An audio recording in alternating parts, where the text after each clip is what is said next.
I gotta admit, Obama's right on this.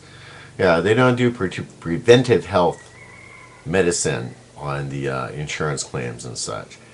They need to reimburse for these. That's true. But I don't think that universal health care is a good idea either. If we make it so that the insurance companies can sit there and say, okay, we decide how much is going to be paid. All they're going to do is line their pockets. Uh, Look at your auto insurance ever since you got no fault. All you guys, I mean, no fault is necessary, sure. But you know what? These guys have just driven it up. You ask your parents, you ask your grandparents how much they were paying for auto insurance before no fault went into effect. And they're going to sit there and go, oh yeah, we were only paying like, 70, $90 every 6 months. As soon as no fault went into effect, it jumped up considerably. And all the money that it was state by state across the board, they did the same thing everywhere. They said, don't worry, the insurance costs are going to go down. And then they went straight up in the air, and they never turned around. These guys are making lots of money, and they really don't care. The only thing they're caring about is making more money. So these guys are not your friends. These guys, I don't know.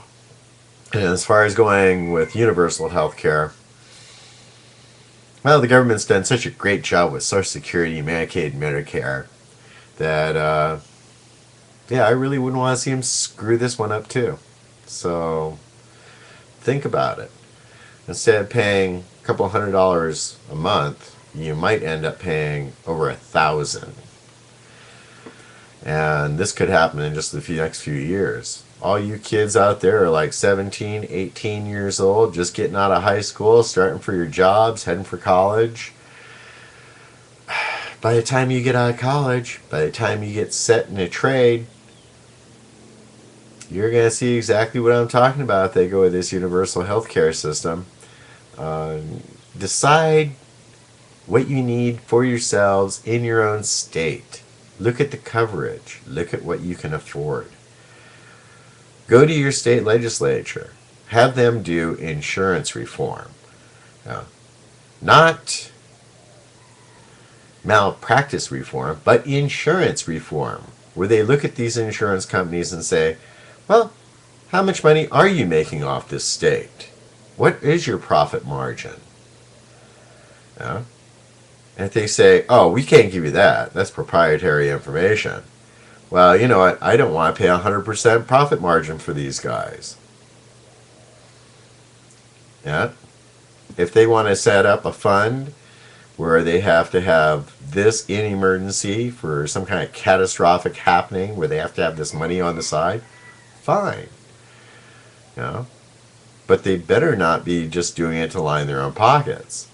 I mean, if you got a company that's losing money and this guy's getting a raise for running it, what's wrong with this picture? If you got a guy who's sitting there and just bilking you guys and making lots of money, what's wrong with this picture? Come on, guys. Think about it. These guys are not your friends.